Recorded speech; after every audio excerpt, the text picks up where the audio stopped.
Boa noite, meus queridos irmãos. É uma honra e muita alegria estarmos aqui reunidos, em nome de Jesus, para podermos falar do tema da noite, que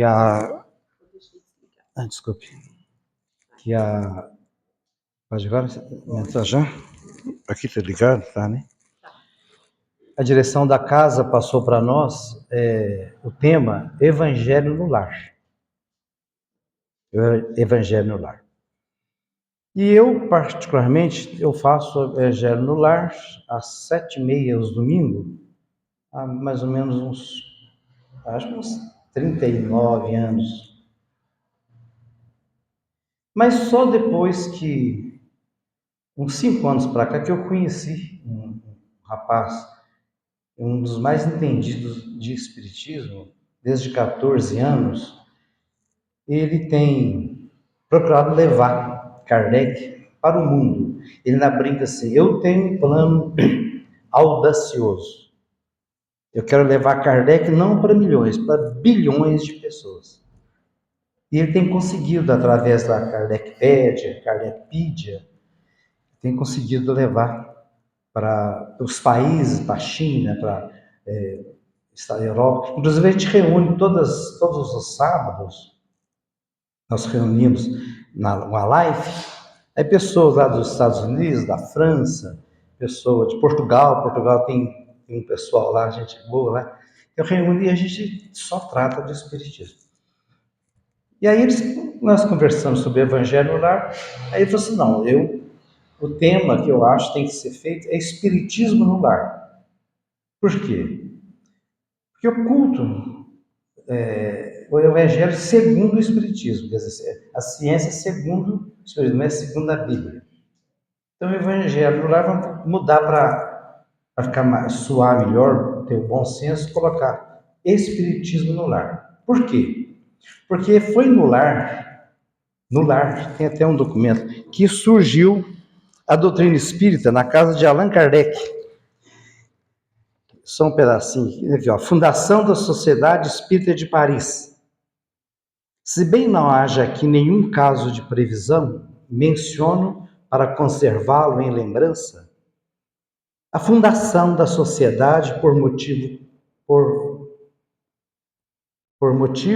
do papel que ela representa na marcha do espiritismo nas comunicações que se deu lugar. Aí ele contando, isso é Kardec contando, ó. Havia cerca de 6 meses, eu realizava em minha casa, na Rua dos Mártires, uma reunião com alguns adeptos, às terças-feiras.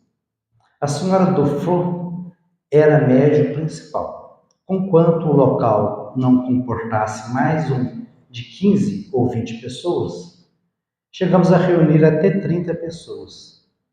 Apresentavam grande interesse em tais reuniões pelo caráter sério de que se revestia e pelas questões que ali se tratavam.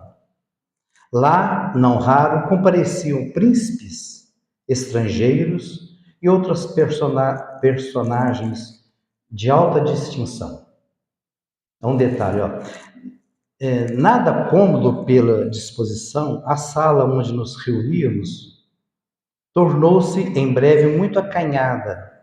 Alguns dos frequentadores deliberaram cotizar, quer dizer, cada um dá um pouco por mês, vão pagar um aluguel para a gente transferir a sociedade, a primeira sociedade espírita, para a gente reunir. E assim fizeram, cotizou, cada um pagava um pouquinho, igual nós fazemos aqui, nós temos quadro de sócio, porque você vai pedir dinheiro para o padre ou para o pastor? Não, nós temos que pedir entre nós, somos espírita, é usar a lógica, é a razão, né?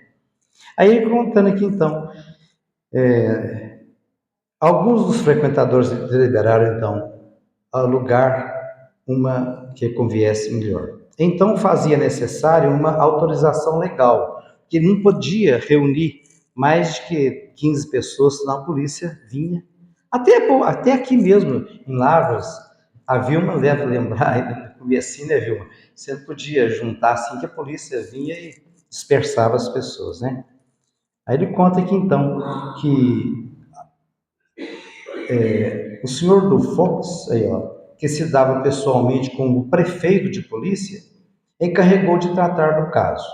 A autorização também dependia do ministro do Interior. Coube então ao general X, não denomina o nome não, X, que era, sem que ninguém soubesse, simpático às nossas ideias espíritas, embora sem as conhecer inteiramente, obter a autorização. Esta graça, graças à sua influência, pôde ser concedida em 15 dias, coisa que demorava 3 meses. Em 15 dias, o que a espiritualidade faz, né? Conseguiu autorização, e aí eles alugaram em Palácio Royá, na Galeria Valóis, alugou uma casa, uma sala, e depois de um ano eles compraram um, um local direto para fazer as reuniões.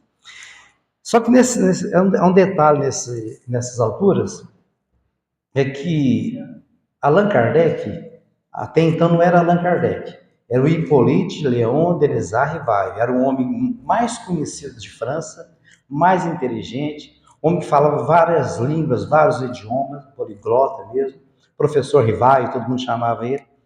E ele então, o senhor lá falou, olha, está acontecendo umas coisas das mesas girantes lá, a mesa falante, começa a bater. Ele falou, eu não creio que uma mesa sem cérebro pode falar alguma coisa. E aí, como ele era cientista, né, ele começou a estudar e viu que não era a mesa, era as almas defuntas, ou seja, os espíritos que viveram na Terra que veio trazer para nós essa ciência espírita, comprovadamente, cientificamente. Por quê? Porque nenhuma ciência tem condições de opinar sobre a doutrina espírita. Porque ela não veio de nós humanos, ela veio dos espíritos. Ela veio dos espíritos. E um detalhe importantíssimo, o próprio Espírito de Verdade, que é Jesus, disponibilizou todo mês 15 minutos, vinha assessorar Allan Kardec, que aí ele já passou. Ele falou assim: olha, eu vou fazer um livro, fez um livro dos Espíritos. Se eu colocar o nome Hippolyte Léon Denisard Rivail, todo mundo vai comprar, vai acabar tudo. Muitos mil livros. Não. Ele colocou um nome que foi reencarnado há uns séculos antes, sob o nome de Allan Kardec. Ele colocou, vamos colocar Allan Kardec então, porque a obra tem que crescer com o que ela contém de mais importante. A perfeição, a ciência espírita. Então, ninguém conhecia. Então, naquele dia, naquela manhã, foi apresentado ao mundo um livro audacioso com o nome O Livro dos Espíritos, do senhor Allan Kardec, que não existia Allan Kardec. Ele apenas colocou o nome para a obra crescer pelo conteúdo que ela estava trazendo, pela proposta da ciência espírita. Então, isso aí é muito importante falar. Aí, a respeito do Evangelho no Lar, aí eu trouxe, esse também é Kardec, ó, a intimidade de uma família espírita. Eles falam assim, a senhora G não coloca nome, os espíritos assim, são um espírito puro, ele não coloca, o médio tal, falando de tal. Mano, por exemplo, suponhamos, Joana de Anjos, não. O espírito só coloca X. Às vezes, lá na revista espírita tem lá, por exemplo, Vicente São Luís, não é muito difícil. Eles não. Aí, ó, a senhora G enviou há 3 anos, ó, isso é importante, ó, ficando com 4 crianças. Enviou-se há 3 anos, ficando com 4 crianças. O filho mais velho é um amável rapaz de 17 anos. E a filha mais jovem, uma encantadora menina de 6 anos. Desde muito tempo, essa família se dedica ao espiritismo. E antes mesmo que esta crença, olha o detalhe, se tivesse popularizado, como hoje, o pai e a mãe tinham uma espécie de intuição. que diversas circunstâncias havia desenvolvido. Passa para nós. O pai do senhor G, quer dizer que o pai dele antes, né? Não é o da agora não. O pai do senhor G, que lhe tinha aparecido diversas vezes em sua juventude e cada vez o prevenia de coisas importantes ou lhe dava conselhos úteis. Você vê que coisa bonita. O espírito, o pai dele aparecia para ele conversar, meu filho, isso. Isso que é essa simplicidade da doutrina espírita. Você conversar com o seu parente que já desencarnou, né? Aí ele continua então. Fatos mesmo desse gênero igualmente se havia passado entre seus amigos, de sorte que, para eles, a existência de além-túmulo não era objeto da mais leve dúvida. Não tinha dúvida. Assim como não o era a possibilidade de nos comunicarmos com os seres que nos são caros. Ao surgir, o Espiritismo não foi senão a confirmação de uma ideia bem sedimentada e santificada pelo sentimento de uma religião esclarecida, pois aquela família é um modelo de piedade e de caridade evangélicas. Extraíram da nova ciência os meios mais diretos de comunicação. A mãe e um dos filhos tornaram-se excelentes médiuns. Olha o detalhe, excelentes médiuns. Isso é lei, um detalhezinho. Isso é lei. Existem centenas de leis no Espiritismo, né? Lei de igualdade, lei de sociedade, e tem a lei de evocação. Está no livro, pode pegar um livro aí dos médios, está lá. Livro dos médios e guia dos evocadores. Coisa que nós perdemos. Perdemos muito ao passar desses anos. Agora ele está voltando com esse movimento do Cosme, está voltando, já tem vários grupos, e eles evocam Allan Kardec, conversam com Kardec. Não tem essa. Então, terminando a primeira, né? Entretanto, longe de empregar essa faculdade em questões fúteis, um detalhe, só espíritos bons que vêm. Você vai reunir para coisa fútil, tem que ter uma programação séria, você tem que usar a lógica, a razão. Eles vão, vou chamar fulano para conversar aqui. Não, mas eles não vêm. Espírito só vem sim, espírito brincalhão, mas não espírito elevado, né? Ele continua aqui, todos a consideravam como um precioso dom da providência, do qual era permitido servir-se somente para coisas sérias. Repita aí, a mediunidade servir coisas sérias. Assim, jamais a praticam sem recolhimento e respeito e longe do olhar dos importunos e curiosos. Olha o detalhe agora. Extremamente o pai adoeceu e, pressentindo o fim próximo, reuniu os filhos e disse-lhes: filhos queridos e esposa muito amada, Deus me chama para ele. Sinto que eu vos deixarei daqui a pouco, mas sinto que encontrareis em vossa fé, na imortalidade, a força necessária para suportar corajosamente essa separação. Assim, como levo o consolo de que podereis sempre estar entre vós, e vos ajudar com os meus conselhos. Chamai-me, pois, quando eu não estiver mais na terra. Quer dizer, evocar o espírito dele para conversar com a esposa, com os filhos, que eles faziam. Chamai-me, pois, quando eu não estiver mais na terra. Virei sentar-me ao vosso lado, conversar convosco, como fazem os nossos antepassados.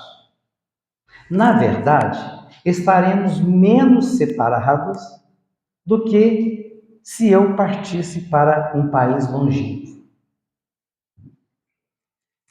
A perfeição, né? Minha adorada esposa, deixo-te uma grande tarefa.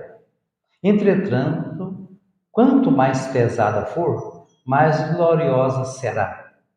estou certo de que nossos filhos te auxiliarão a suportá-la. Não é, meus filhos? Segundai vossa mãe e evitai tudo quanto possa fazê-la sofrer. Sede bons e benevolentes para com todos. Estendei a mão aos vossos irmãos infelizes, porque não gostarias de estendê-la um dia, pedindo em vão para vós? Que a paz, a concórdia e a união reinem entre vós, que jamais o interesse vos separe, pois o interesse material é a maior barreira entre a terra e o céu. Pensai que estarei sempre junto de vós, que vos verei como vos vejo neste momento. E melhor ainda, pois verei o vosso pensamento, que ninguém consegue ver o nosso pensamento. Ah, falando de tal, faz muita caridade, é muito bom, mas e o pensamento dele? Você consegue? Não.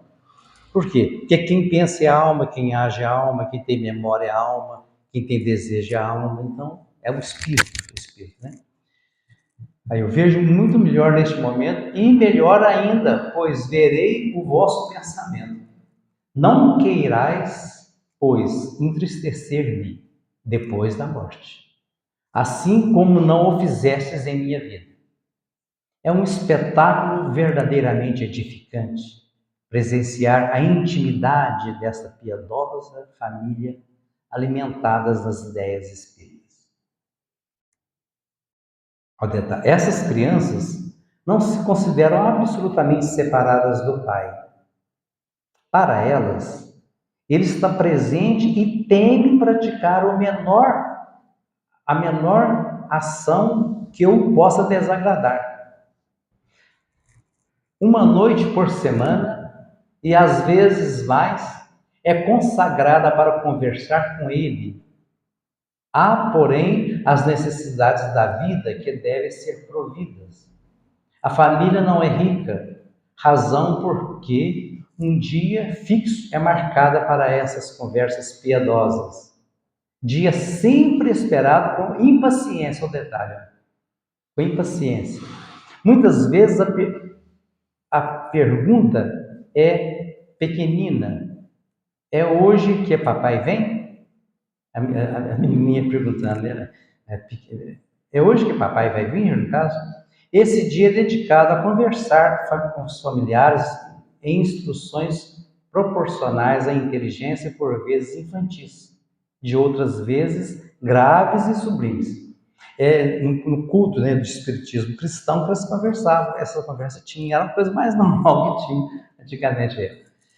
Ao detalhe, são conselhos dados a propósito de pequenas travessuras, e ele assinala: se faz elogios, também não poupa a crítica. O pai desencarnado falando para os filhos, se faz elogios, também não poupa a crítica. E, neste caso, o culpado baixa os olhos como se o pai estivesse em sua frente. Pede-lhe perdão, que não é concedido, senão depois de várias semanas de provas, porque ele não vinha, não. Ele ficava várias semanas para a pessoa refletir, para a pessoa saber que, né? Aí, ó. Sua sentença era aguardada com fervorosa ansiedade. Então, que alegria quando o pai diz: estou contente contigo. Dizer, no entanto, não virei na próxima semana é a mais terrível ameaça. Olha para você ver. Que coisa mais simples, né? Você conversar assim. Aí. Um detalhe importante: a festa anual não é esquecida. Quando a pessoa desencarna, né? Aí ela lembra, fulano de tal desencarnou. Então, é sempre um dia solene, é o dia de finados que a gente fala aqui, né? É sempre um dia solene para o qual convidam os antepassados já falecidos, sem esquecer um irmãozinho morto há alguns anos. Os retratos são ornados de flores, cada criança prepara um pequeno trabalho, até mesmo uma saudação tradicional. O mais velho faz uma dissertação sobre o assunto grave. Uma das mocinhas executa um trecho musical, a pequenina finalmente recita uma fábula. É o dia das grandes comunicações e cada convidado recebe uma lembrança dos amigos que deixou na terra. Como são belas essas reuniões, na sua tocante simplicidade. A simplicidade. Como tudo ali fala ao coração. Como podemos sair dali sem estar impregnado pelo amor do bem? Nenhum olhar de mofa, nenhum sorriso séptico vem perturbar o piedoso recolhimento.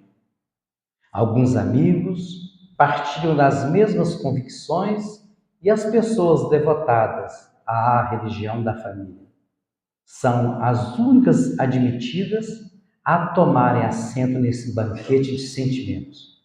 Isso é importante. Para as qualidades fluídicas ficarem boas, você não pode chamar uma pessoa, um primo, o rapaz está lá, está bêbado, senta aqui. Não, as qualidades fluídicas dependem, né? Então, você tem que ter esse recolhimento, como ele falou aqui, né? Ride quando quiserdes, vós que zombais das coisas mais santas. Por mais soberbos e endurecidos sejais, não vos faço a injúria de acreditar que o vosso orgulho possa ficar impassível e frio diante de um espetáculo. Um dia, entretanto, foi de luto para a família. Dia de verdadeiro pesar. O detalhe, o pai havia anunciado que durante algum tempo, muito tempo mesmo, não poderia vir. Uma grande e importante missão o convocava longe da Terra. Sabe, nós sabemos que existem bilhões de mundos, né? Nós somos uma poeirinha aqui no universo, então ele ia para outra tarefa, né? Aí ele fala então, convocado para longe da terra. Nem por isso aí, a festa anual deixou de ser celebrada. Mas foi triste, pois lá ele não estava, havia dito ao partir: meus filhos, que em meu retorno eu os possa encontrar todos dignos de mim, razão porque cada um se esforça por tornar-se digno deles. Eles ainda esperam o Pai, né, no caso. Agora, isso é muito importante,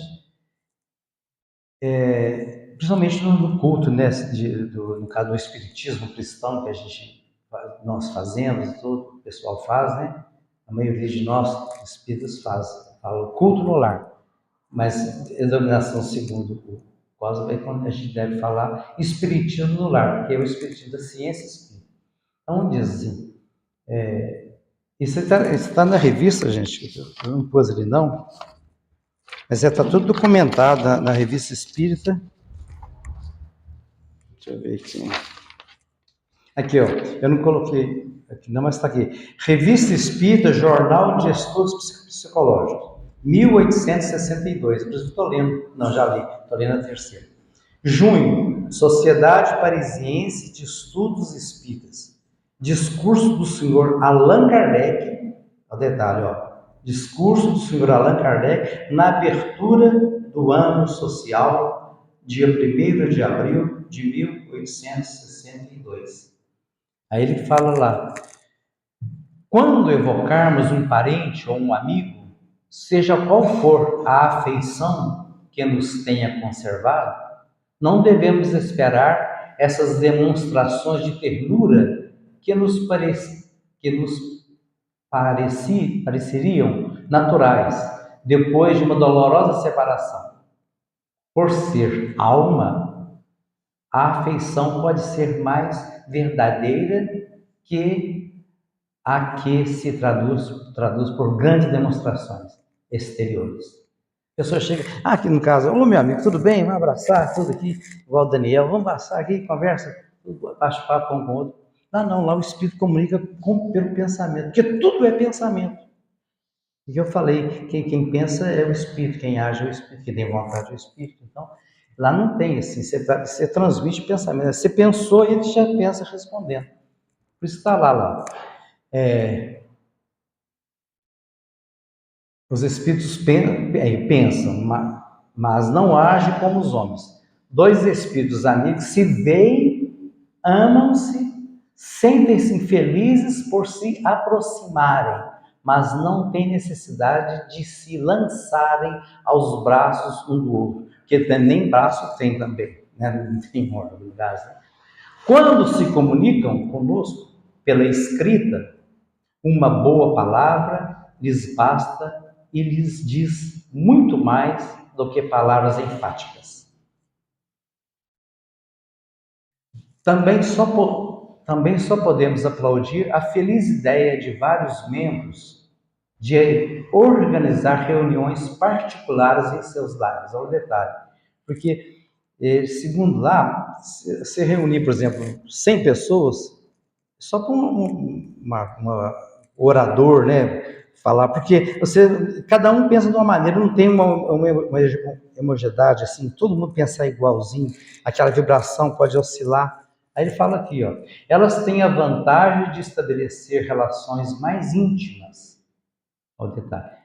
Além disso, são locais de encontro para uma porção de pessoas que não podem vir à sociedade, no caso a sociedade espírita, onde pode ter uma primeira iniciação, onde podem fazer bom número de observações que depois convergem para o centro comum. Isso até eu grifei, viu? Isso é importante. Enfim, o culto de secretismo no lar, o detalhe.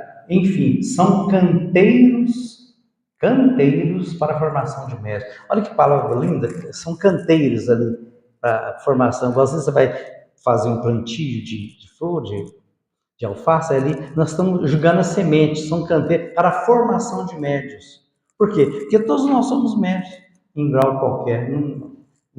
Inclusive, ele até fala que a gente deve, uma vez por semana, se recolher, fazer uma prece, pedir o seu anjo guardião e coloca lá uma folha em branco e uma caneta. Se a sua mão começar a formigar daqui dali, depois de um certo tempo, oração, aí você começa a escrever e tal, psicografar.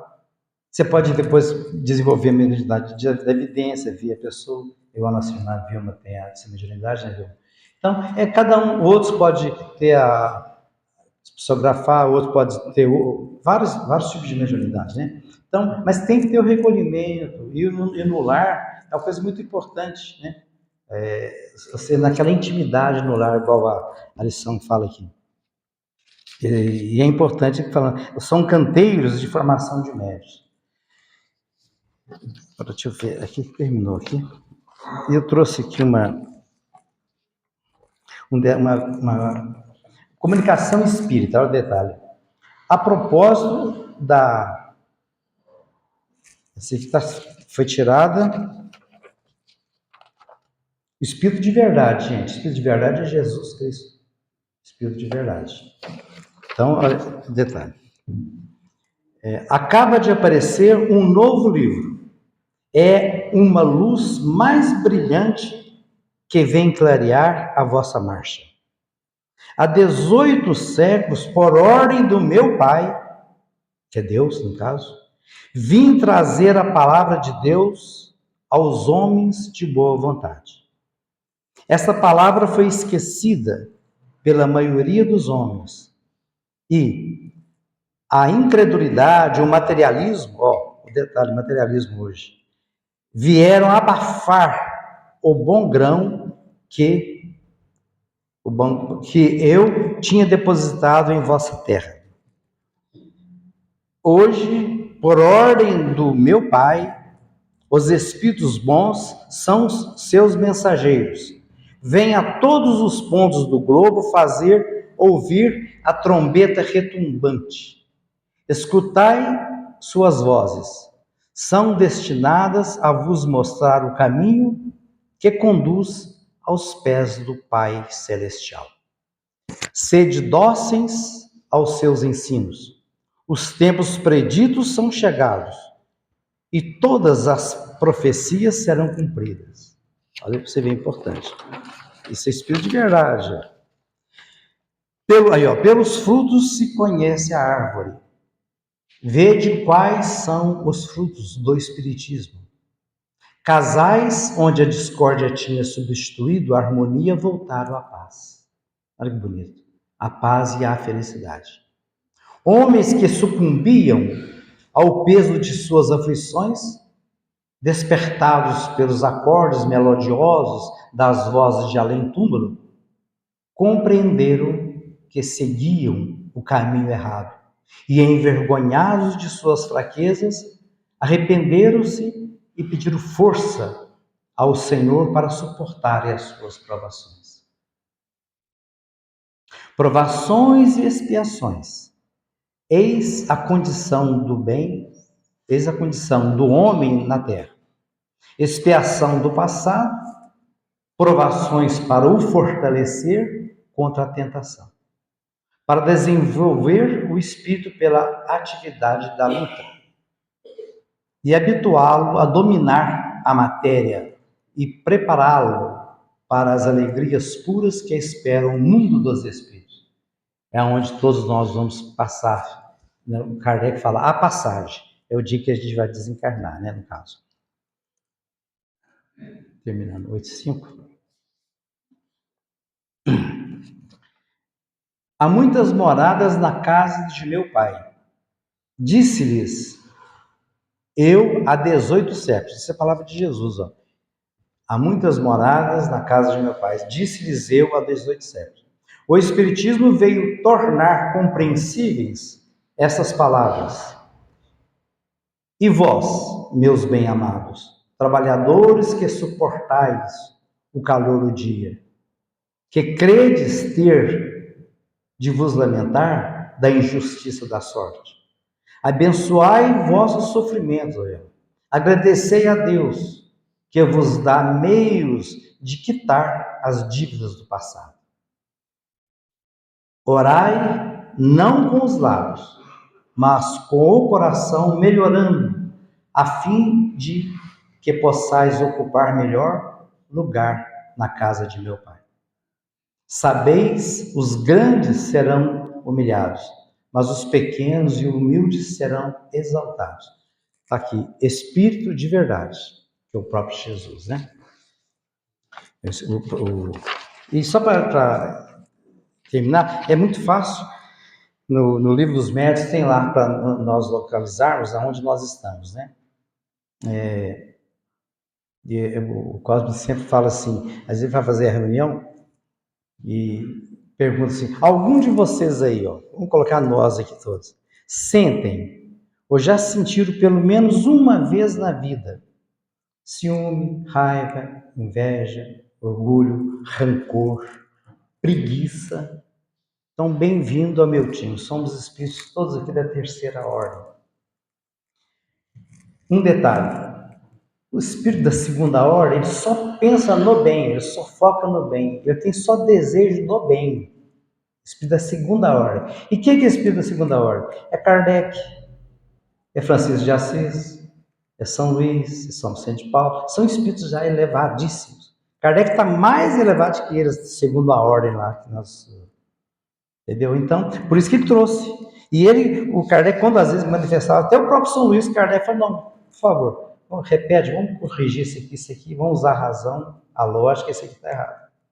Então, era aquele rigor que, infelizmente, o movimento espírita perdeu ao longo desses tempos que tem passado, né? Mas está voltando agora, o pessoal já está despertando mais e tal. Então, no caso, todos nós aqui, um detalhe, tem um anjo guardião, que é o nosso protetor. São espíritos da segunda ordem, porque é coisa lógica, né, Lúcia? Para nos dirigir, ele tem que ser mais evoluído que eu. Se ele está me dirigindo, meu anjo guardião está aqui está cheio aqui de espíritos de segunda ordem. São anjos guardiões de vocês e meu. Então eles têm que ser mais evoluídos para nos dirigir. Agora, quem que dirige os espíritos da segunda ordem? Tem que ser mais evoluído.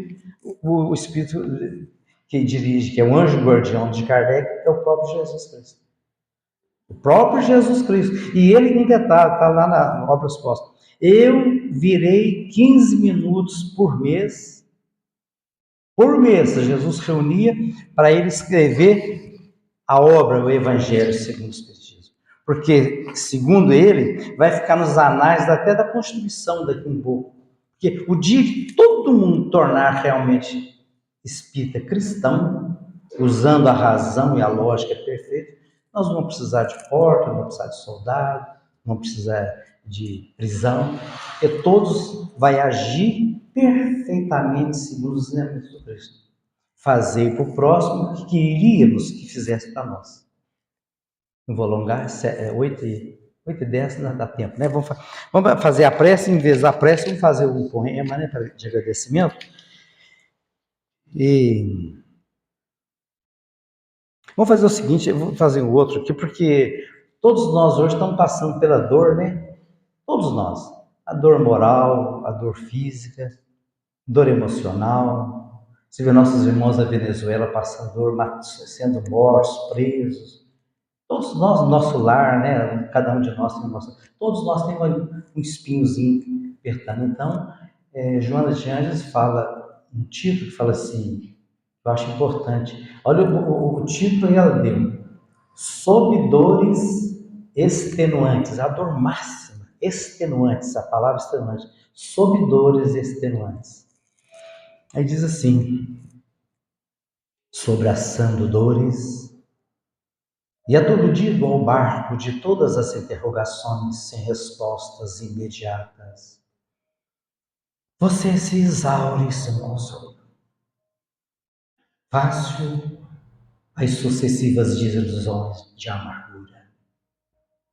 Você tem a impressão de que desmoronaram seus castelos de esperança, como se fosse de névoa brilhante, diluída pela ardência do áspero sol, do desespero.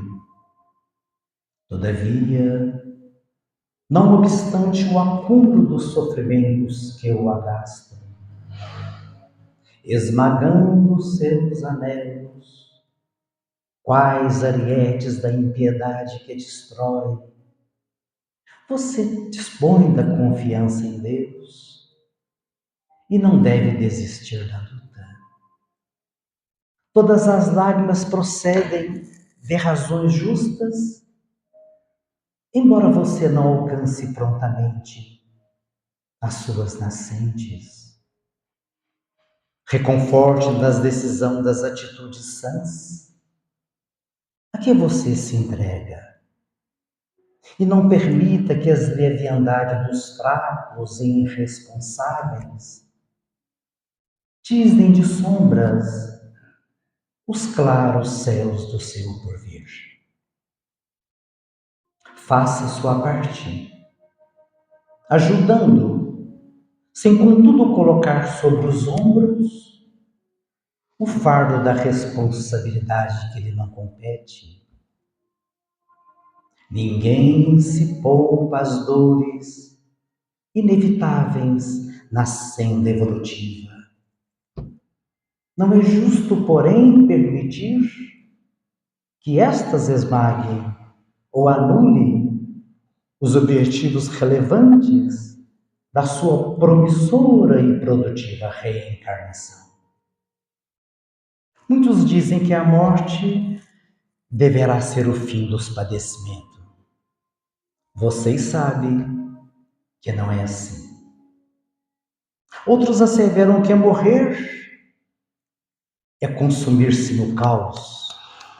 Vocês estão informados de que a referência não é correta. Cada vida tem a suceder a desencarnação decorrente dos atos a que se afervore.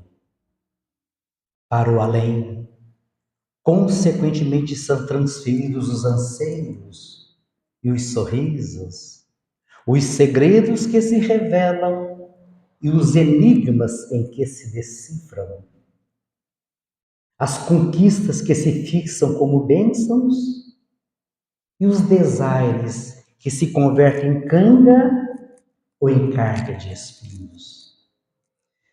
Resolva que, quanto antes, logo surja a oportunidade, os problemas e as complicações. Não se enseja, no entanto, quedas ou desespero em razão daqueles que você ama. Cada ser responde pelos próprios atos hoje ou mais tarde. Você tem a luz da fé que brilha à frente. Preserve-a e esculpa no cérebro, clareando corações. Siga adiante, mesmo que sobraçando tantas dores. Você esteja a ponto de parar, de desistir ou de tomar.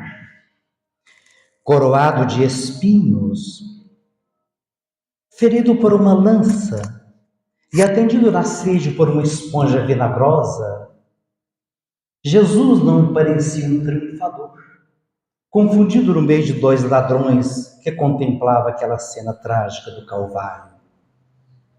Todavia, era o incomparável Filho de Deus do supremo abandono dos homens, margem suprema glória para a humanidade, mediante cujo testemunho atingia o ápice do seu ministério de amor entre as criaturas. Pense nisto, alma sofredora, e não desfaleça. Dor é bênção libertadora, que através da qual se rompem os encantamentos da ilusão e da fatuidade, dando ensejo às imarcessíveis conquistas dos inalienáveis tesouros do Espírito Eterno, ditoso após a luta redentora que é a morte, né? Morremos, graças a Deus, vamos nos livrar de tanta coisa e mundo espiritual, de acordo com a nossa semeadura. Deus abençoe a todos, proteja a todos e não vamos esquecer de fazer as reflexões sobre o Espiritismo no lar, que é o culto que a gente deve fazer, né? Deus que abençoe. Obrigado por tudo.